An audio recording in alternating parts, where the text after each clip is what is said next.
Hello, how you doing? Yo! Yo, I missed a golden yo opportunity. I feel so There it foolish. is. There it How you is. doing? Thanks for joining. How you doing? Living the dream. How are you? Oh, I'm very well, very well. Thank you very much. Amazing. Yeah, it's good times. Shall we do something that's probably going to seem completely pointless, but you can introduce yourself and tell people who you are in case someone doesn't Yes. know? Yes. Why No, not, no, eh? people don't know. That's okay. So I'm Adam Saxton. I am a program manager on the Power BI product team during my day job. It's kind of like Batman, right? So during the day, I'm a lonely product manager or program manager on the product team, and during the night, I am guy in a cube.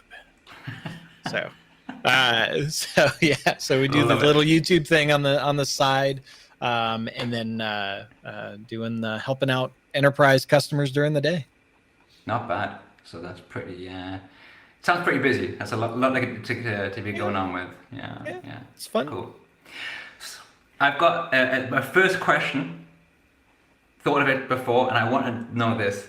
Please tell me what board games are more complex than Risk. I really need to know because there's been. There are many. So I think on the stream I brought this up with Alberto on our live stream after you had talked about Risk on yours, and I mentioned there's one game that I have which, quite honestly, has only have ever hit the table one time because no one will play it with me, and it's called Eclipse. It's over 900 pieces in the game. I'm actually very proud of it because I bought like a bunch of like fishing tackle boxes for organization of the pieces, Wow. and it's about an hour and a half setup. Typical gameplay is I don't know, 6-7 hours. So other good games, Twilight Imperium. That's a session for sure. Yeah, That's Twilight pretty Imperium is impressive. good. Uh, Yeah, I should have took a picture of my yeah. gaming closet and sent it to you. So it's I I'm at the level where like sometimes even my kids will sit down to play a board game and I've got to read the rules and I'm like this just seems like a lot of fun. I thought playing chess was complex. No, it's not chess. It's just kind of nothing compared to all these other strategy board chess. games. Don't get me wrong. It's Chess is good. It's a good game. I love chess. But for you. It's like a warm up. there was one game, and I'm trying to remember the name. I think I want to say it was just called Twilight or something. It wasn't Twilight Imperium. It was something else. But this was basically a political game where it was all about strategy. And this is the one game. It was 4 hours, and it's the only game I really felt like just my mind was mush at the because typically with games, and what I love about it is if we have like 5 or 6 people, you have your turn and it takes a little bit, and then it's going to be like, I don't know, 20 minutes before it gets back around to you. So you got some time to just chat, and it's Yeah, just hanging out yeah. with friends. That's nice. But this one Twilight game that I did, it's a 2-person game, and so it's me and him, but you're always having to think because you have to pay attention to what they're doing as well as what you're doing. So it's a 4-hour nonstop brain. I'm done, man. Like, we're Yeah, good. yeah. That's I've only ever played that one time, and that was no, sorry. fair enough. It happens. Anyway, I thought I'd start with something completely random just because, it's nice to get a bit random before we get into the whole, Power BI data type concept and then give Jeff time to comment I yeah. on my audio to make sure. I love I Jeff and mean, Chewy's audios. Oh, Adam's great. Like, I'm like, well, yeah, yeah. move myself closer to the microphone. Hopefully that helps. But there you I go. tell that to Patrick all the time. Yeah, I think is I have that. I always think, oh, my setup is fine right now, and then I like moved like the other week. I like moved my camera, and I should have known better to move my camera more than like 1 centimeter. Yeah, You know Chewy, what? the echo is because of his mic and it's bouncing off the walls, so it's the room. I think I could have also and Oh, actually set that up. sounds better. Yeah, oh my god, I'm so dumb. Is that Don't better? do Huh? that. I chose the wrong devices. Now, now it's a little hot, so you got to bring down the volume a Bring little it bit. down, bring it down. Oh, I'm with the pros today. I'm loving this. Yeah, Feeling good? You like yeah, that? yeah. You were Oh clipping my, before, oh my god, so that's better. Clipping all these technical terms. yeah, Love yeah. it. bit All right, loud, Jeff, distorted. I got We'll it, get Jeff. there. I got it, Jeff. Yeah, we'll get there. I appreciate all So the feedback. I will say, being on this side of it, this is pretty chill. Because normally I'd be the one adjusting all it, and it's I got to think about all this. And this now I'm just looking at the camera. This is great. Looking Yeah, at exactly. It's just kind of weird. I mean, I'm using this sort of setup because I'm thinking of switching to something else, which is even more technical. That's not technical at all. there you go. Anyway, whatever. We're here to talk about Power BI and that kind of stuff. How's life in the Power BI kind of cube world? Anything interesting? Yeah, you loving it? It's always exciting. Yeah. So to Jeff's point, he made the comment of that. Wait, you're on the Power BI team. I thought you were on the CAT team. The CAT team is part of the Power BI team. So yes, I'm on the CAT team. The CAT team is part of the Power BI product team. So yep. So we report under Kim Manis. So my manager Mark Regera reports to Kim Manis, who reports to Arun Ulach. So yeah, we are part of the Power BI team. Yeah, an integral part of the Power BI team.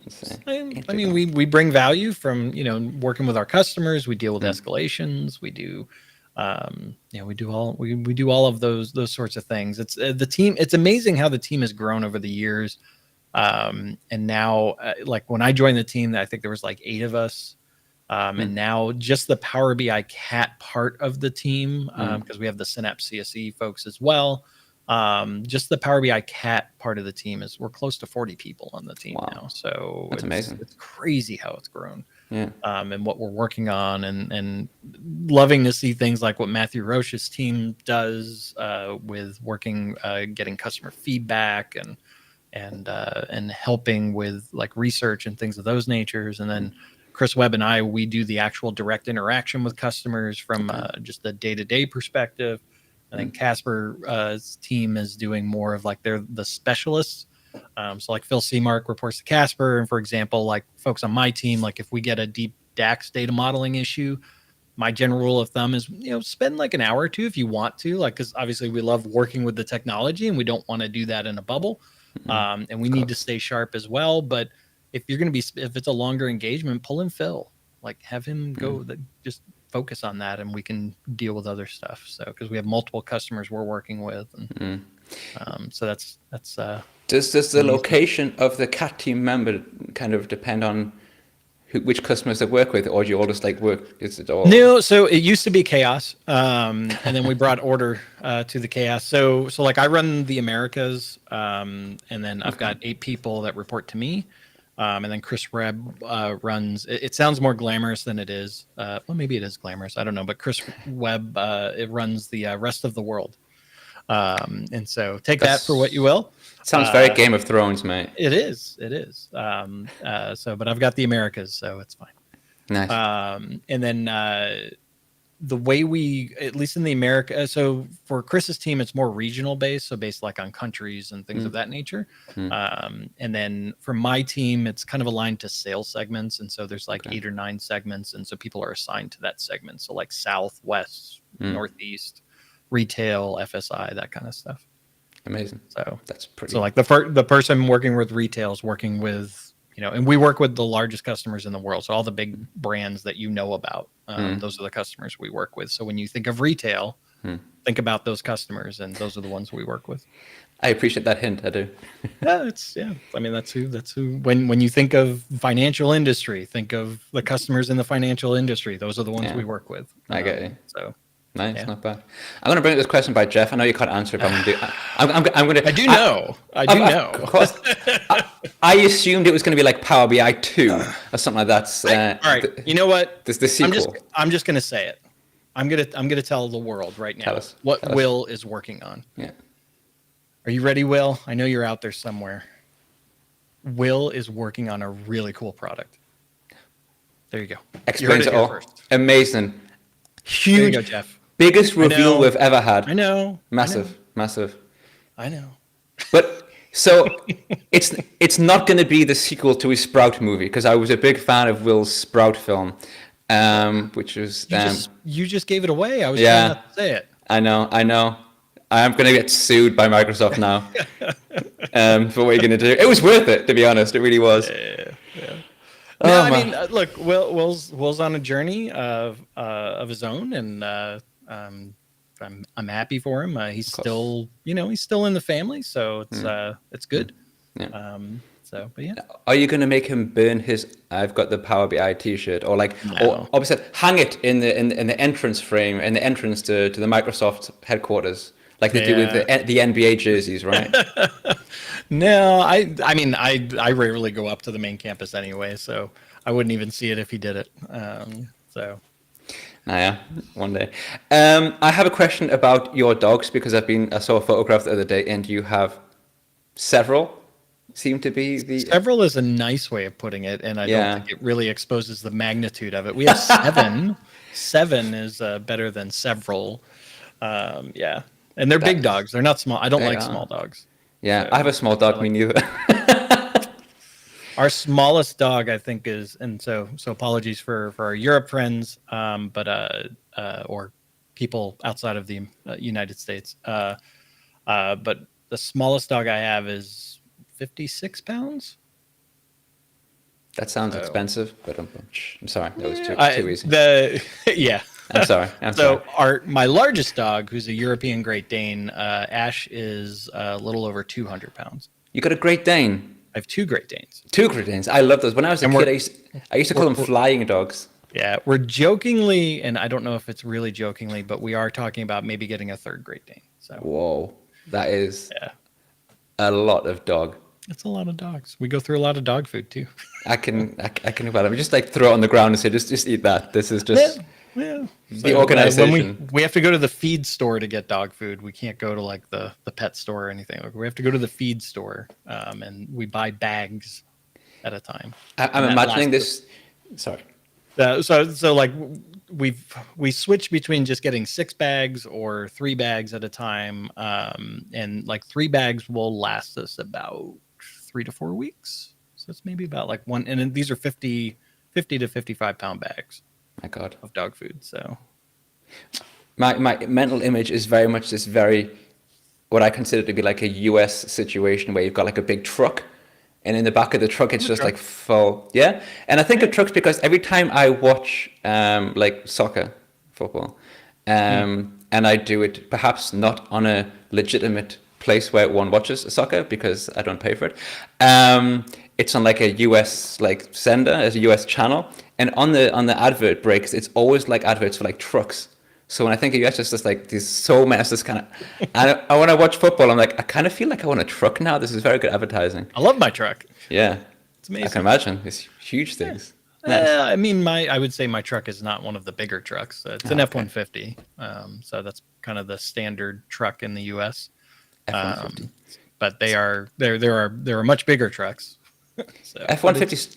It sounds like a fighter jet to me. An F-150. yeah. Yeah, just park the fighter jet on the lawn. It's we'll the take number it. one truck in the US. So Nice. you see a lot of them on the road. Very cool. Very cool, mate. So all the, and also the other, I mean, I would say having a dog is a hobby for you because it takes up so much time, right? Not really, no. So we're also very careful about there's many things when you get this many dogs, you have to think there are things that lifestyle things that we have in the house that other people just don't even think about, even if they have dogs. So like we were recently exploring the idea of maybe selling the house and getting like a larger property, like more land, and think about, because we're buying a horse also, and so like lots of things we're thinking about. Can we have a barn on property, and like what does all that mean? And but then I brought up to my wife, I was like, well, so we can't just do what we've normally done when we've moved, because typically when we've moved in the past, there's like a transitionary spot that you end up in. So you sell your place, you maybe stay in an apartment or a rental home until you get the new place. Can't do that with 7 dogs because we can't take the dogs to a rental place. So like, what do we do with the dogs? That's a fair point. We can't. We have to go from one to the other. We can't, and that adds other complications. And tough, but worth it. Worth it for sure. And there's other things that like we just so when we think about adding a dog, so we actually have to think about when we add a dog, we're adding it to the pack, and so there are things about pack mentality that you have to consider as well. And so like we can't introduce a grown-up dog into the pack; it won't be accepted.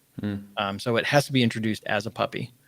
And the other thing is, in terms of temperament of dogs, like we want to make sure it's more of a mild tempered, like kind of Yeah. quote unquote lazy dog, as opposed to a high energy dog and whatnot. Yeah. So, and they have free reign into the backyard. We have a 1 acre fenced in backyard, and they can just That's run cool. around and go out as they want. Yeah. And then I have to deal with the allergy issues and the pollen, and like, there's no way. People are like, just get it like a HEPA filter or like better filtration system. I'm like, that won't help when your dogs go outside. They come in, they're covered in pollen, and they have you been to Texas in the spring when everything's covered with a layer of pollen? I'm like, there's no way you can avoid it. Wow. So yeah, my truck turns yellow in the springtime. So because it's a layer of pollen. I kid you not. Chewy's in the chat. He'll confirm. It's Wow. like it's everywhere. That's intense. It's all on my grill cover, and like I take the grill cover off, and then I have just this yellow greenish stuff all over my shirt. And someone was like, "What is that?" I'm like, "That is pollen." So Yeah, so basically not a good time for people with any sort of allergy whatsoever. Not bad. Cool.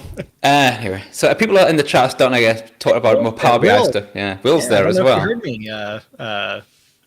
I gave out what you were doing. I said that you were working on something really cool. So apologies if I On gave it away. something new around real-time streaming data, spotting patterns and automatically taking actions. That sounds pretty cool. All right. Very cool. See, you were right. You were right. It is very cool. Yeah. Same thing. Same answer, right? Yeah, exactly. I just said it in fewer words. So, to your to guy in the cube type stuff. Yeah. It's really an interesting thing for me because I would say it's probably maybe not most people's one of the first contacts that they have when they start to Google Answers or kind of find out about Power BI and you mean Bing? Bing Answers. Bing. I'm sorry, Right. Bing Answers. Yeah. Yeah. When we go to our favorite search engine, Exactly. Bing. When you go to Bing, When you go to Bing and you get the answer that you want, top hit, always the first one, and it'll quite often it'll be, the guy in the cube, one of your videos. it's nice to hear. Yeah, how is it? I'm just wondering. It must be quite an interesting feeling to like the impact that you've had on the community and how that's kind of helped it grow. I mean, because do you think that it would have grown so quickly without that? Because it's a huge thing, right? I mean, it's there. I never had any idea it would get to the level it's at now. That completely blows my mind. Because when I started it, honestly, I thought I thought one of two things were going to happen. Either one, I was going to get bored and just stop doing it. Or two, marketing was going to shut me down because I wasn't towing the company line of what marketing wanted to do. Neither one of those happened. So I was marketing was very in favor of what, because I was business aligned and, I was just helping people out and I was in support at the time. And everyone was like, no, it's great. You're bringing awareness to the product. You're doing all of these things. And even to the board part, my wife, because we were kind of talking before the stream started. I'm a gear guy. I love gear. I have a lot of cool toys. And when I first wanted to start Guy in a Cube, I went to my wife and I was just like, hey, I want to buy like this really cool camera. I want to buy all this stuff. And she's just like, why don't we start small? Let's give it 6 months and make sure it's not a fad. I'm like, okay. Yeah. And then, here we are 8 years later. So wow, I don't think it's a fad, but we may not have figured that out yet. But to your question on the growth, so originally when I started this and also why I brought Patrick on, because he and I have the same mindset about this, is we do it because we want to help people. And so we're not doing it like the growth of the channel, the outcomes that come out of it. I think those are just byproducts of just how we approach it and what we do. But we want to, what is winning for us is when we get comments about how, we help them get through some problematic thing with the product, or we help, expand their knowledge on something. Or the thing that blows my mind is when we hear people saying like, oh my gosh, you helped me change careers and do X, Y. I'm like, holy cow. I'm like, wow. Yeah. Like the impact that you can have from a social platform to help people is amazing, and anyone can do it. So like, I mean, what you do, like you're just putting yourself out there, and YouTube, Twitter, like all these things have enabled the ability for people to create content and to change lives. And that's what amazes me.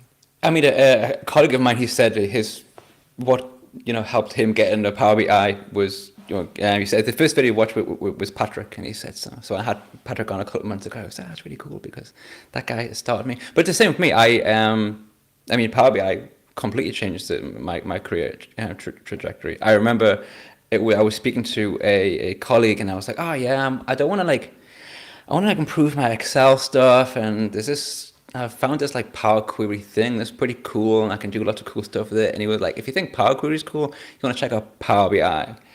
And I did, and surprisingly, I stuck with it. And but I think you see that story quite often.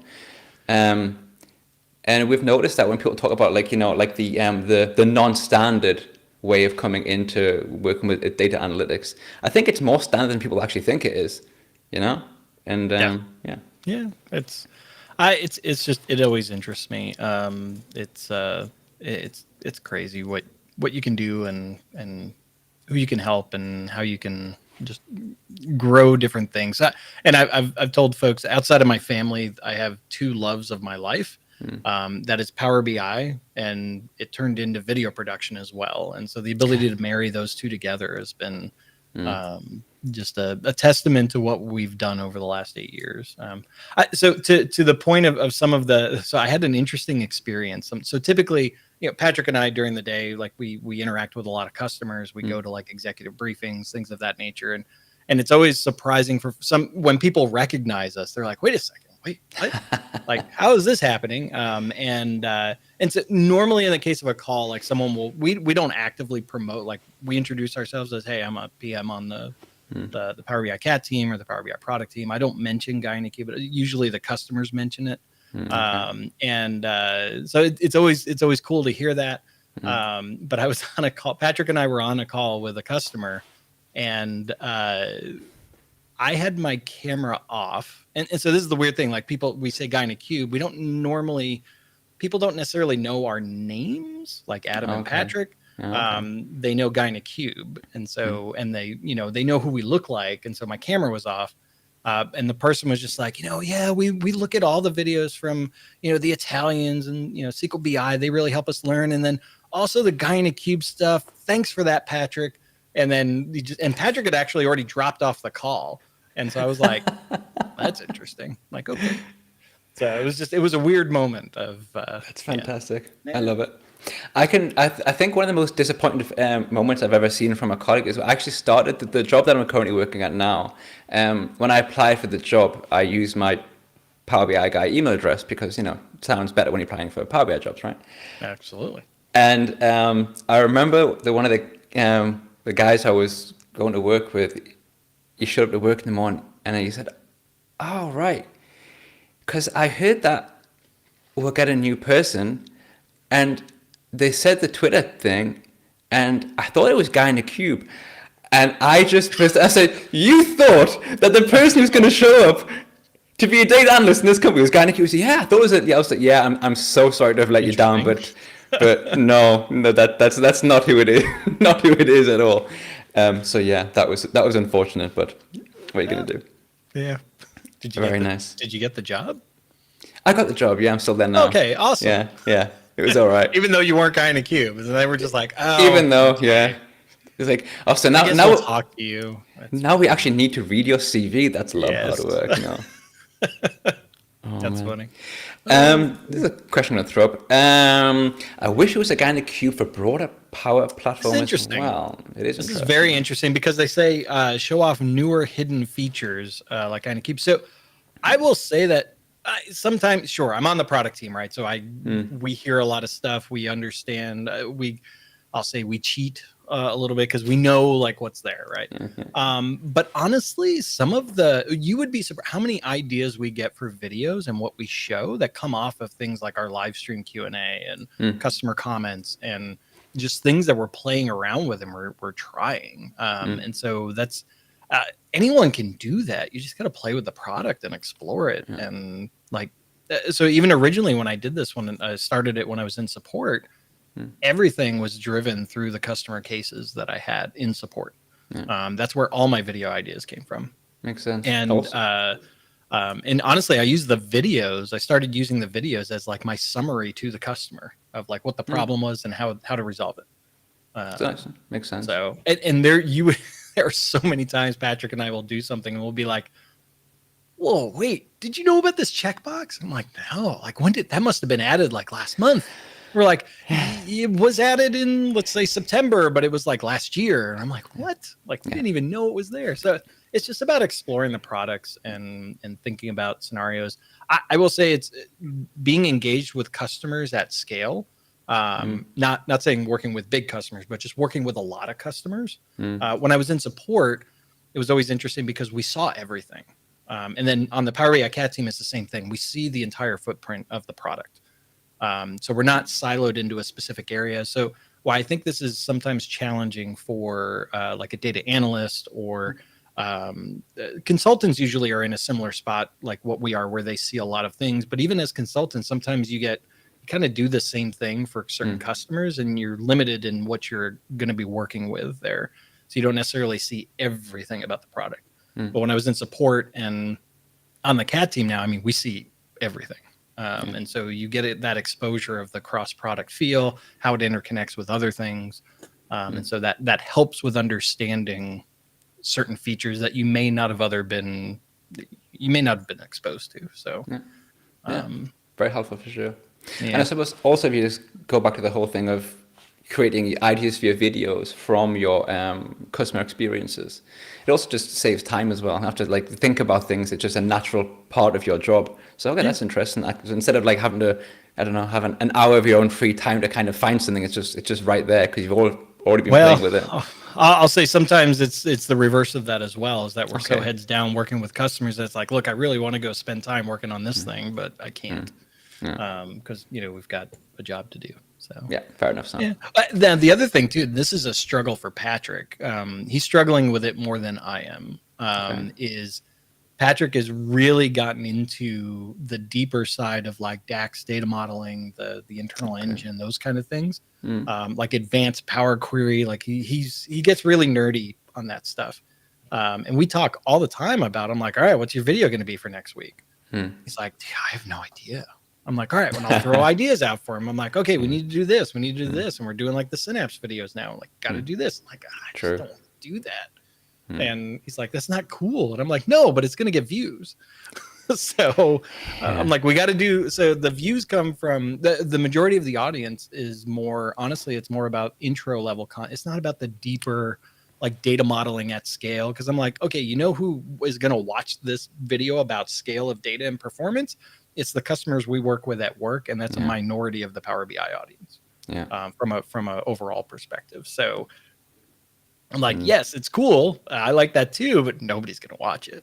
So he struggles with some of those ideas, and I have to force him sometimes. And sometimes you can tell like where his emotions are in the video, if he really loves it or not.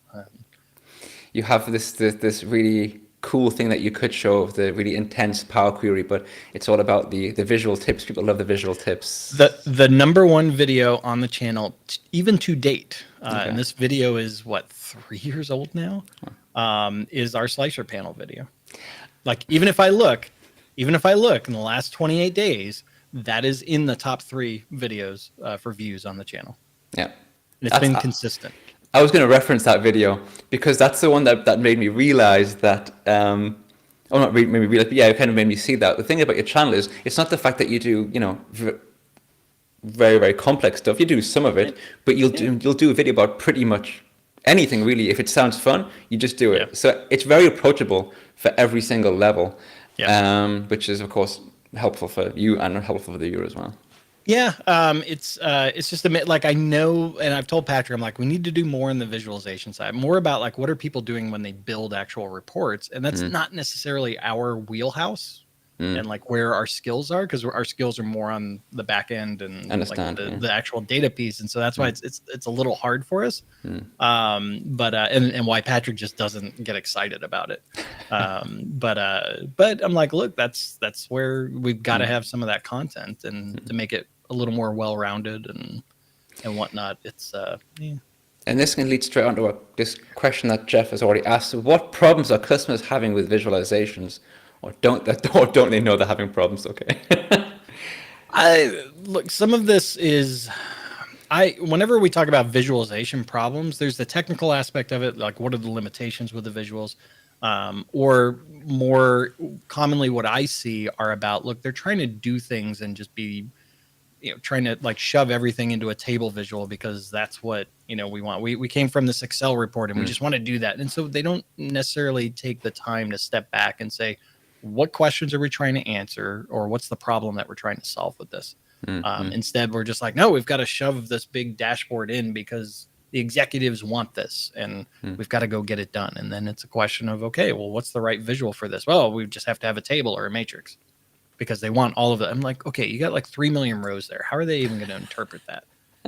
Well, we need to export this, but you're limited to 150,000 rows on export. And I'm like, what are you going to do with that? Well, no, we just we created this report so we can export data. I'm like, well, that's not really what a report's for. Not a Power BI report. Like paginated reports are better for that. I'm like, oh, no, we need to have a Power BI report. I'm like, okay.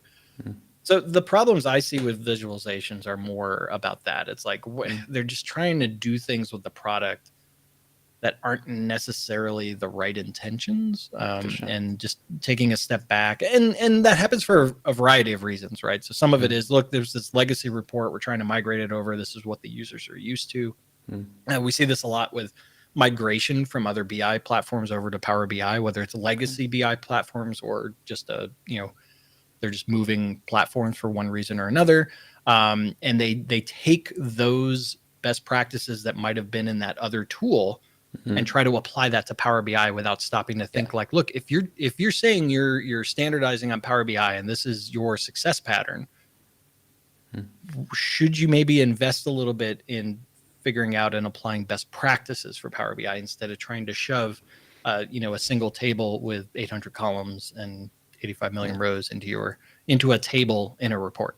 That doesn't sound like a success thing. No, I was actually referenced this someone on Twitter today talking about this, the classic management kind of appeasement, which is the front page full of perhaps dodgy visualizations, or which drill through to the tables. Kind of like they have the table there somewhere.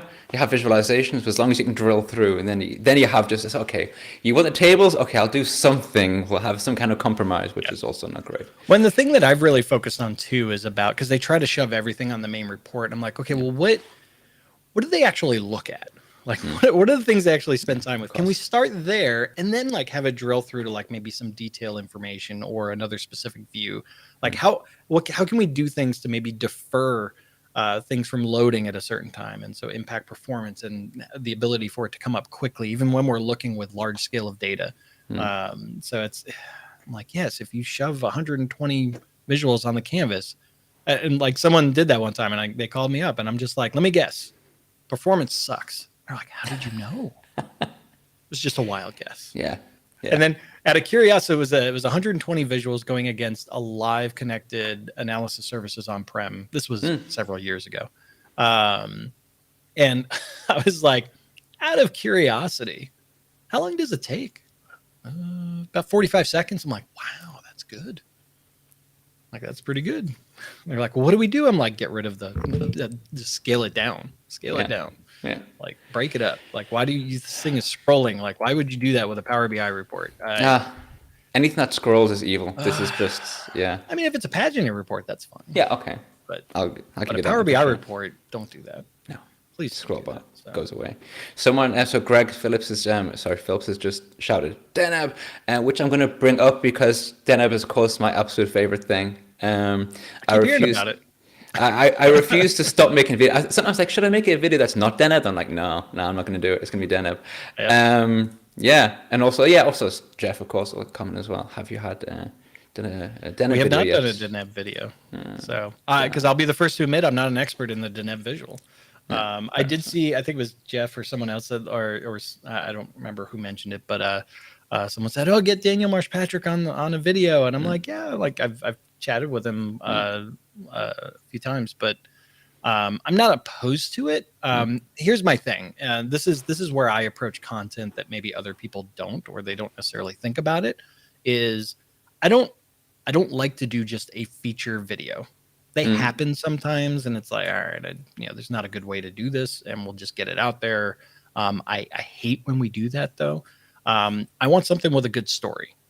So like, what's the journey? What's the story? Instead of it being about the feature, what's the story and how can we apply the feature to that? Because that's where the value is. That's where people, I think, latch on to, oh, how can I do this in my, instead of just here are the clicks, oh, you can do this and then you can choose this element. And it's like, oh, okay. As opposed to, hey, you've got this business problem. Let me show you how you can solve that with this.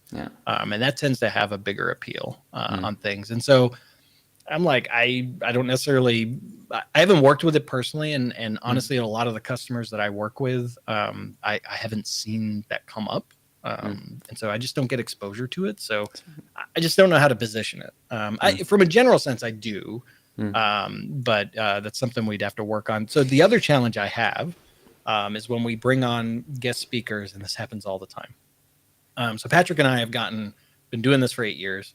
We've gotten pretty good at summarizing a video very quickly. Our target is to keep it under 10 minutes. So it's typically between 5 to 10 minutes in length, sometimes less, sometimes more, but that's average of where it is. And we're really good at nailing that. Nice.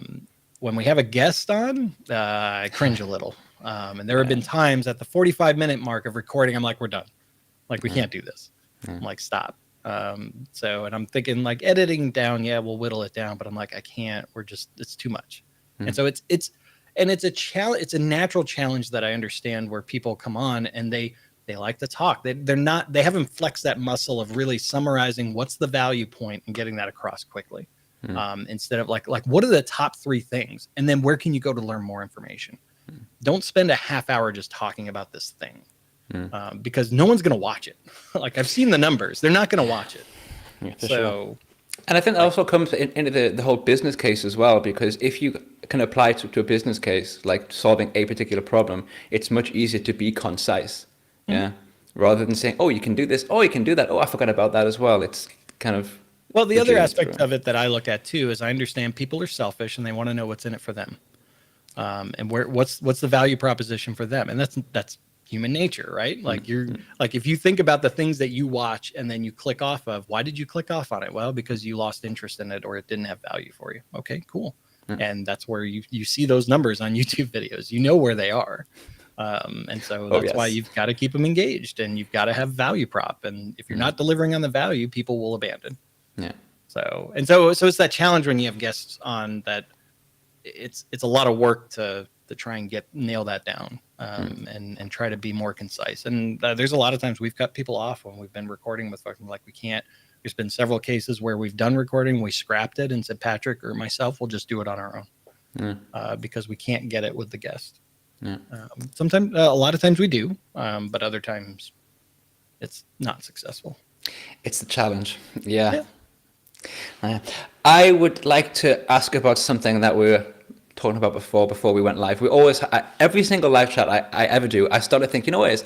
I'm going to stop saying, can you come like 10 minutes early so we can do like a mic. I love the fact that we did a mic check and I still failed to get my mic correct. Anyway, and you start talking about stuff. It's like, we should have just gone live straight away because it's actually pretty interesting. Well, it's just like you're having a conversation at the pub, right? It's like, you're just talking. Exactly.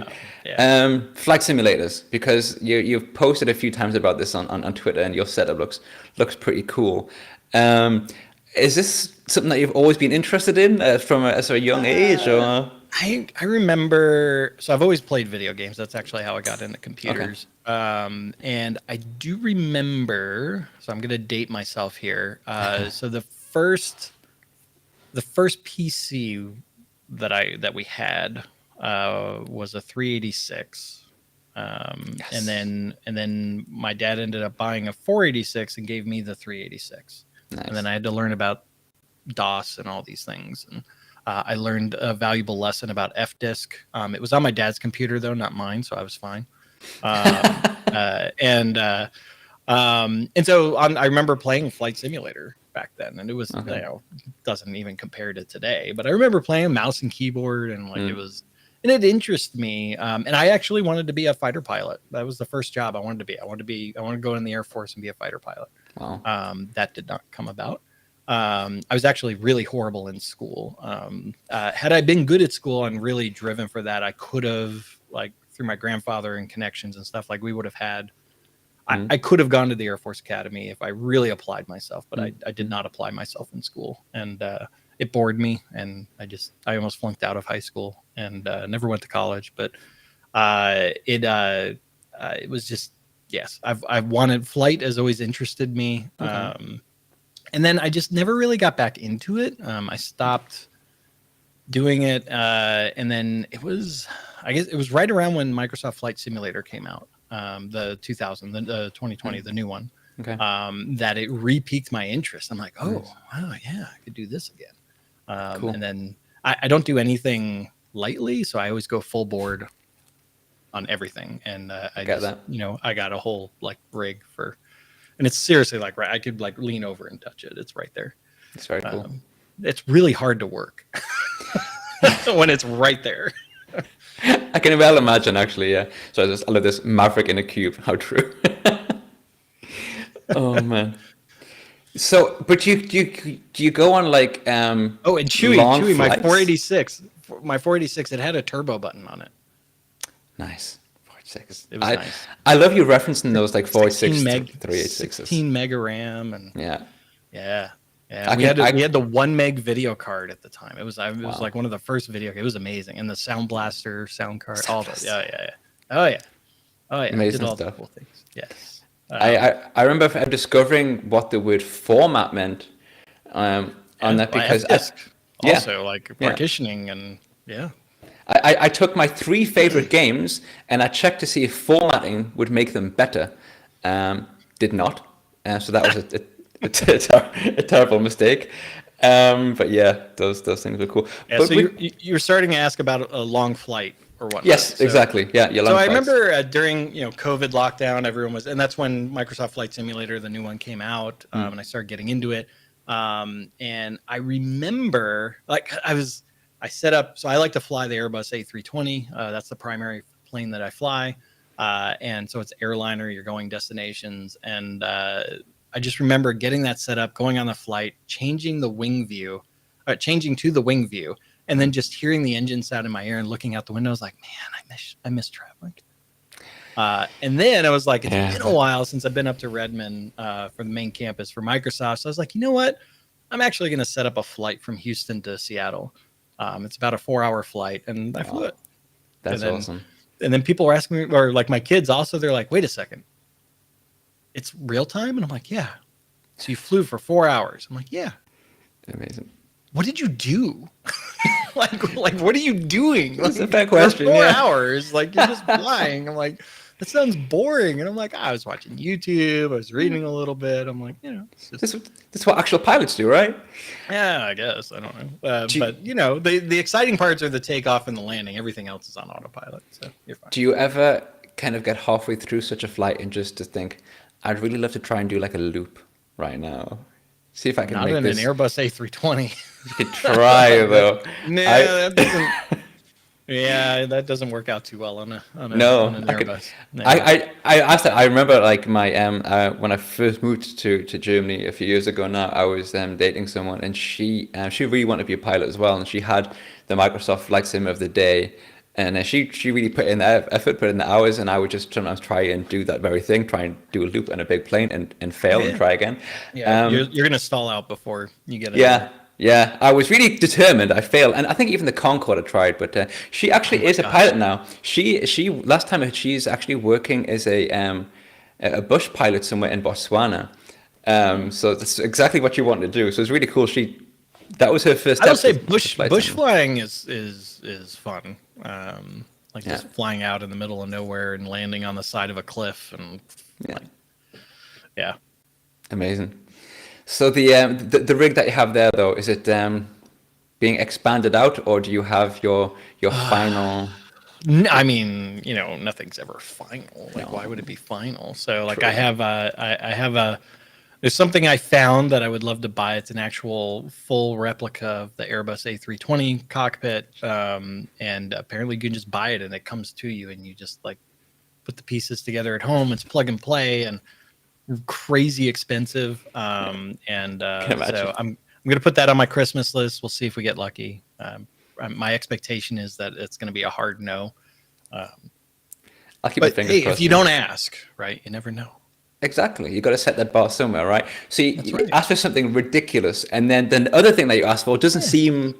Well, so that's actually how I got the flight rig I have, right? So I said, look, I want a budget of $20,000 to build this flight rig, and that was a hard no.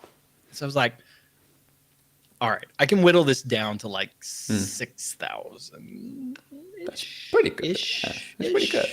That didn't include the computers, but because I already had the computers. But that's the other beautiful thing is with for video editing and video production, it's just so magical that the computer specs for video editing happen to be the same specs as video games. So beautiful the high-end video cards and everything else, it just works out. Yeah, nice. So maybe actually this Christmas you can ask for the A320, and also on the same list you ask for your DeLorean. Yeah, which is the more reasonable one, right? And then I'm not ready for the DeLorean yet. No. So we're in the big thing that's coming up is we're buying a horse, so that's going to be a bit, and because it's not just the horse, you got to get the trailer, and then you got to get all this other stuff, and it's an ordeal. And so that's the big purchase this year, and then we'll see what comes next year. I don't know. Do you ride, or your wife, or both? My youngest daughter. Is really into it. I used to, so I grew up. My twin sister was into horse riding when I was growing up, and we actually had horses when we lived in Pennsylvania. We had them on property, and so I did ride a few times. It wasn't my thing. It was hers, but not mine. Yeah. My daughter loves horses as well. She goes every weekend. We go on horse riding, and she mocks me for being terrified of horses. I am quite scared of them. They're huge. They're big. Yeah. So the closest thing I will get to a horse is my Great Dane. So that's reasonable. Yeah, they could live in the same area. I mean, they're all kind of. Liam, invest in a hobby, but how much he spent on Magic the Gathering. Let's not talk about how much money I spent on Magic the Gathering. That was absurd. Also. So. Magic. Is this I have no idea what that is. A Magic the Gathering. It's a card game. Yeah. It's a card game. Okay, I'm with you. Yeah, so, fair enough. So. And that was where it was another conversation I had with my wife where it's like, wait, you want to spend that much money on cardboard? I'm like, yes. Class. Yeah. Yes. No, yeah. And it's over time, right? It's not like I did do some big purchases at once, but ultimately it's over time. And it's healthy to have hobbies. This is also good for your mental health. It's always good to have something to focus on and step away from the computer, kind of. Oh, but mine are actually in front of the computer also. Yeah, I was going to say, it's that thing. I'm stepping away from the bad computer and going to the good computer. That's yes, pretty Jeff. much I've done some poker too. Let me do some poker. Yeah. Yes, I've won some money in poker as well, so that always makes me happy. My one poker experience, I used to play a little bit online, and I decided that I would play online at first just with I like playing online. No, I tried a bit, and I'll see how it goes. And I play with like fake money, like these whatever. Oh no, those games are awful because you can't actually strategize on that. It goes wonky real fast. I mean, to be honest, strategizing was beyond my level anyway. It was just let's just play. So I literally had a thing next to me with like what order the hands come in. Yeah. It was just. So I played like just friendly poker with my kids and whatnot, and we'll just for no money or anything, but just the chips. And I'm like, it's not a real game because they'll just like do weird things. And I'm like, okay, this is not like we're just gonna just do some weird stuff and throw all the money. And sure, why not? Let's go all in. It's fine. Why not? So I love Jeff there saying that he lost his shit on poker and the restaurant. I think he lost on purpose, to be honest. I think he threw it away. It was a what if scenario. Yeah. So. Oh, fantastic. Cool. I don't want to take too much of your time. It's been really great chatting with you, but I know, what time is it over there, by the way? It's getting close to 3:00. All right, fair enough. So. I thought I saw some other, so, hang on, there was another, so Liam asked one a while ago. He said, do you guys get a little bored of using the default Contoso sales data set in your videos? My answer to that is no, because we don't use Contoso. So, there's that. We use AdventureWorks. So. I missed that. I love how good you had seen the comments in the chat. You can see I've got a whole thing on the side. It's what I use for our live stream. So it's a portrait style monitor that I just have YouTube chat on. so I can see all of it. Impressive.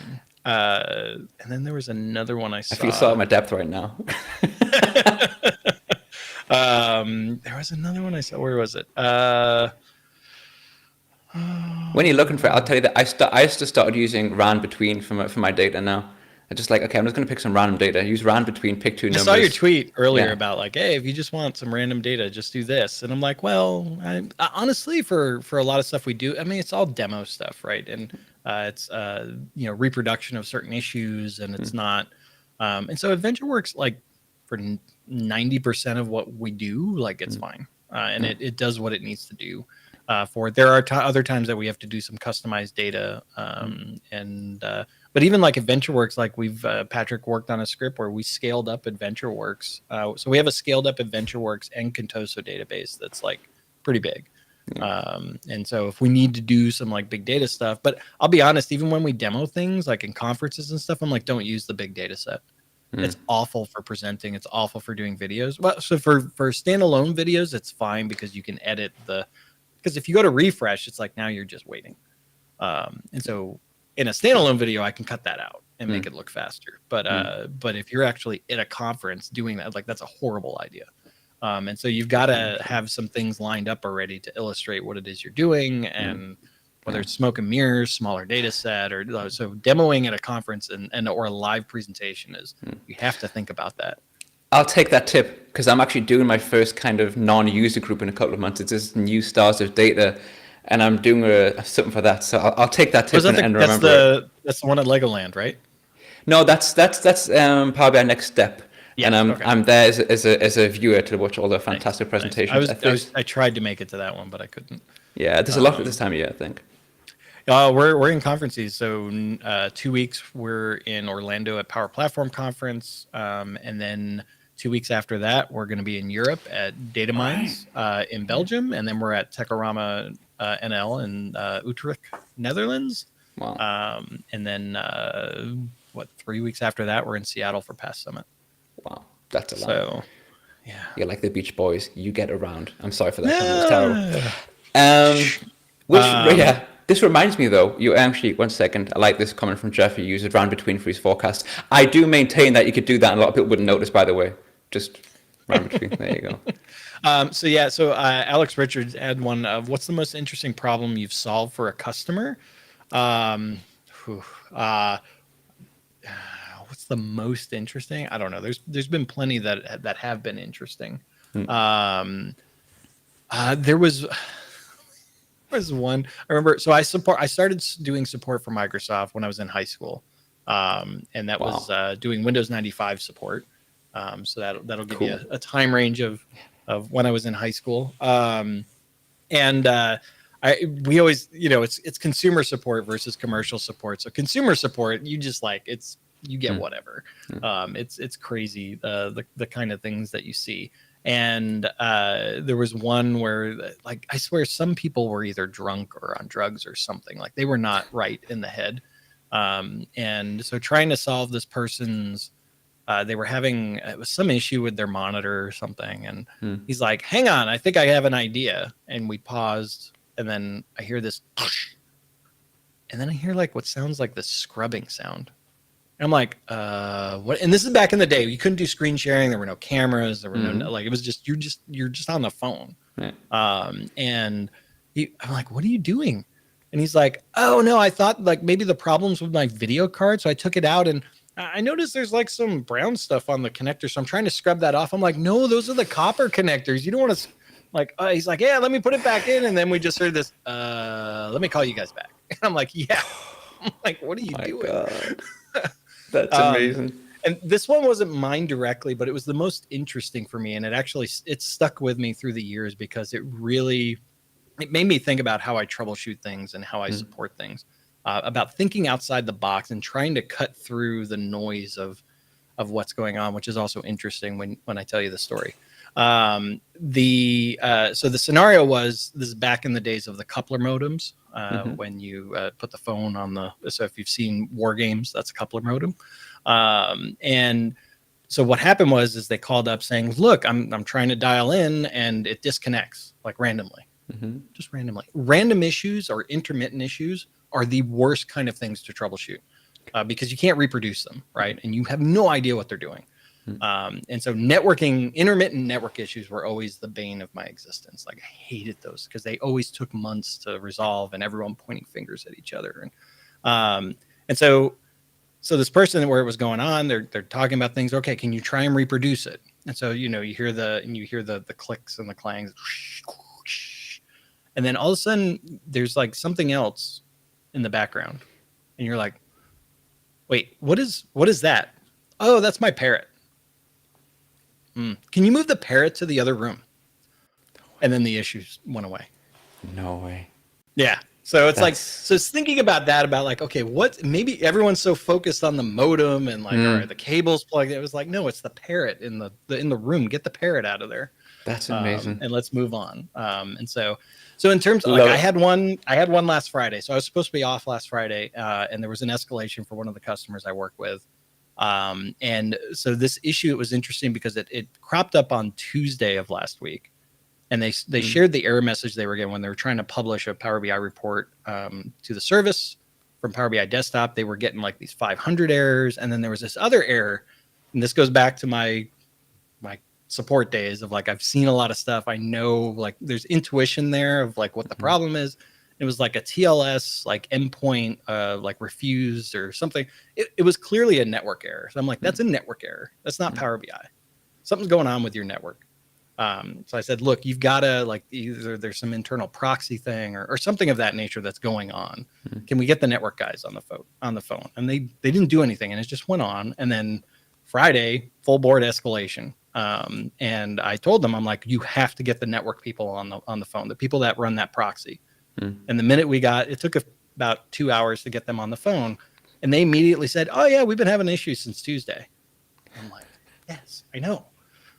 And we put a fix in like around 3:00 yesterday. And I'm like, oh, that's when the users stopped reporting the problems. I'm like, oh, amazing. It's amazing. Crazy how that works, right? So, but just being able to cut through and just say like, look, this is the problem. I'm like, look, we could have fixed this on Tuesday. So I really didn't know that with this whole coupler modem story, but I had no idea that noises in the room could have actually. I never used one.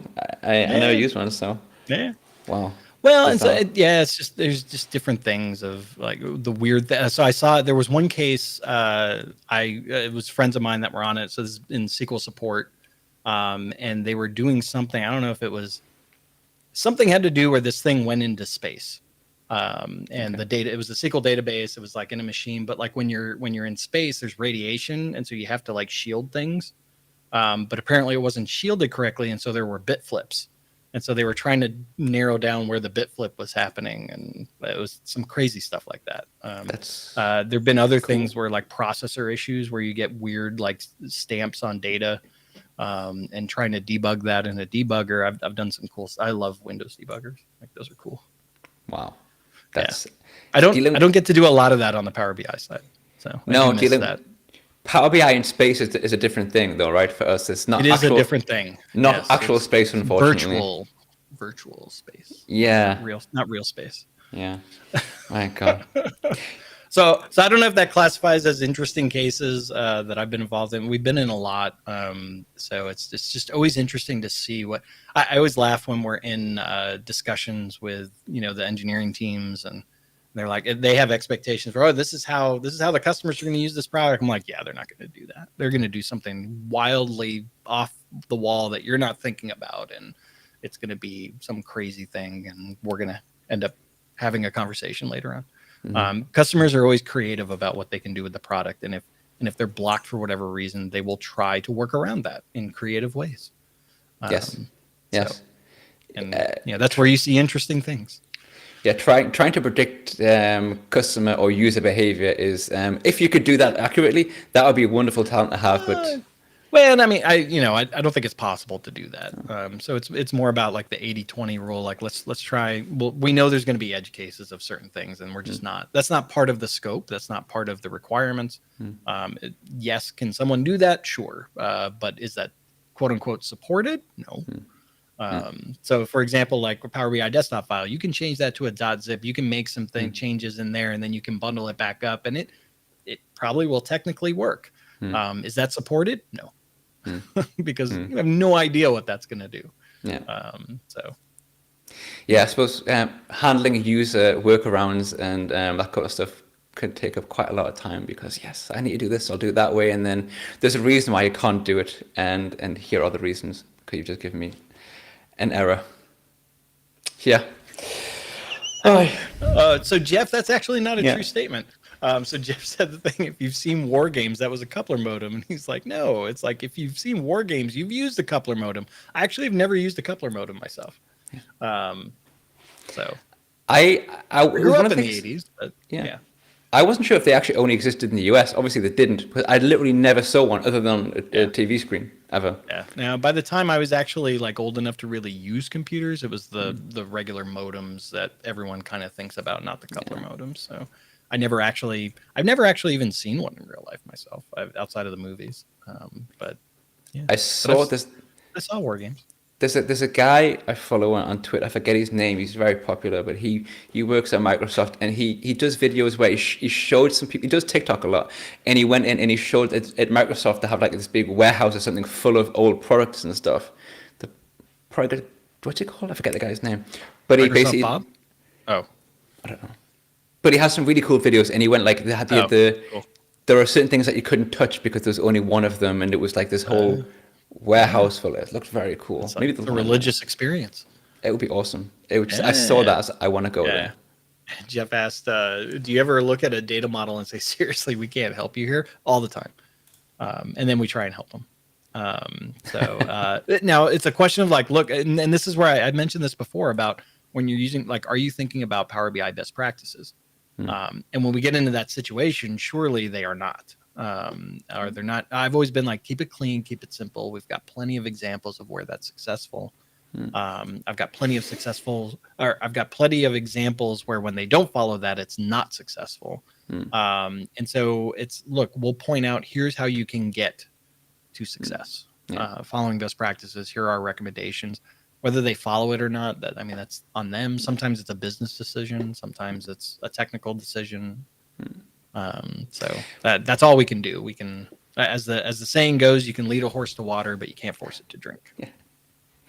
But with a tool like Power BI, I often think that because it's so easy to get the Power BI, right? You basically just go to the Microsoft Store, you download it, you've got it, great. You can then connect the data. You can literally create what you could call a report within an hour and a half, easy. Yeah, it might be terrible, but you can do it, and that's a great thing. The whole mantra was 5 seconds to sign up, 5 minutes to wow. Yeah, I think so. 5 by 5. Yeah. So that was the Power BI mantra, and it was successful. Yeah. The disadvantage of that, if you want to call it that, is also that you will have people who have no idea about many aspects of it. Absolutely. Me being one of them, I had no idea about data modeling. I was like, okay, so I knew it existed, but I'd never done it before. So you might not expect it at a certain point when certain reports are being, but if you have an organization of a certain size and there's like 2 people, and then it's going to happen, right? You're going to have a huge report with too many rows of data and one big table, or all the classic mistakes. So Jeff's got the question. Repeating the question, I didn't see it before. Yeah, I saw that. Largest amount of memory freed up by turning auto date time off. We did a video on this, and this was based on a customer issue that we helped solve. And I remember when they said, so normally if we're dealing with like performance or data modeler thing, like we'll ask for, look, can you send me the BIM file? Can you send me a VPAX file? So Vertipack Analyzer, you can get that from DAX Studio. And a lot of times the Vertipack Analyzer will just have the model inside of it. So it's a 2-for-1. And so sometimes, like, at the time that I was working with this customer, I pinged Patrick because he always loves looking at that stuff too. I'm like, hey, I haven't opened the VPAX yet. I'm like, they're saying perform. You want to look at this with me? He's like, yeah, let's look at it. And so I'm sharing my screen. I pull it up, and with less than a second, Patrick's like, oh, we're done. I'm like, okay. And so we look, and it was you saw the local date time tables in the model. And so we knew, and the top 4 tables were local date time. They actually had about 20 of them total. So we knew auto date time was on. And it turned out, so this model was, I want to say it was like 1.6 gig. And it wasn't their full data set. Like they were doing a POC before they went to full And they were trying to do the math, and they're like, "Look, this isn't going to fit on a P3, and so we need a P4." And that's why I asked for this. I'm like, "Wait, why do you need a P4?" We're like, "Well, because the size, we're calculating our size, and it's going to get to be this big." And I'm like, I don't think so. Like we can stay under a P3. Like send me the model. Like just let us know. We've got experts. We've looked at this. And I'm like, I know. Humor me. And so I told him, I was like, turn off that checkbox. That accounted for, at the 1.6 gig, it accounted for over 60 to 70% of the model size. And just by unchecking that, we freed it up. And they were just like, all right. And I'm like, yeah, you don't need a P4. Wow. That is amazing. So saved them some money. Though I have to counter that with a serious question. Why does that still exist? Why is that still this auto date time? I don't know if Will's still there. So I will say it's a valuable thing for, if you think about someone coming to Power BI, they're business analysts, they don't understand. A lot of folks, they don't, you said it before, like they come to this, they don't know about these things, right? And so how do you make it an easier user experience for them? And the auto date time is like, so they don't necessarily have to think about it. And I will tell you, for the majority of customers that use Power BI, it's not a big deal. That's true. Because it's not impacting performance. It's not necessarily, they're just doing a couple quick things with a couple Excel files. You're not going to have a problem. This only becomes a problem at scale, or with larger data sets. And the majority of users are not doing that. And so, it helps them to make progress in the business solutions they're trying to create. And if you're getting into those larger scale things, I would argue that you should understand more about data modeling and those types of things before trying to go there. And you should, then turn that off. Do it the right way. Damn, that was such a good answer. I'll have to give you all of those points. I must admit, for most of the data that I work with, it's not a big deal. I could leave. Yeah. I do switch it off because I know it's better, of course. Sure. And it does help. It does help those scenarios. But like, is it a deal breaker? Is it like mind-boggling, amazing, fast, and no. Yeah. Like probably not. So it's a revenue generator, as Jeff says. No, it's an ease of access, right? So it's reducing friction for tool adoption is what that is. So yeah, very true. Cool, Adam. Thank you so much. That was a lot of good fun, and learned some stuff from you. I learned to switch on the correct microphone, and there you go. Thank you so much for joining. Use the right tool for the right job. The right tool for the right. So when you are going to search for things, you go to Bing. Always Bing. I accidentally say Google, of course. It's just. Google's the verb, right? Right, exactly. Someone said before Bing it, and they wrote with a capital B. I said, no, you can't capital Bing it. You got to lowercase if you're going to verb it, right? Yeah. Oh yeah. Awesome. Anyway, thank you so much, everyone in the chat, for all the questions. It's always a lot of fun for that. So thank you, and I'll be back next week, same time, which is good. And then I'll have a week off because I'll be going up to Denmark to Legoland to buy some Lego and look at some Power BI stuff. So next week is same bat time, same bat channel. Same bat time, same bat. With Brian Julius as well, so it should be another good one. Nice. So take care, everyone. Thank you very much. Alrighty. And see y'all. Goodbye. See you Saturday morning on the Guy in a Cube live stream. Exactly. There you go.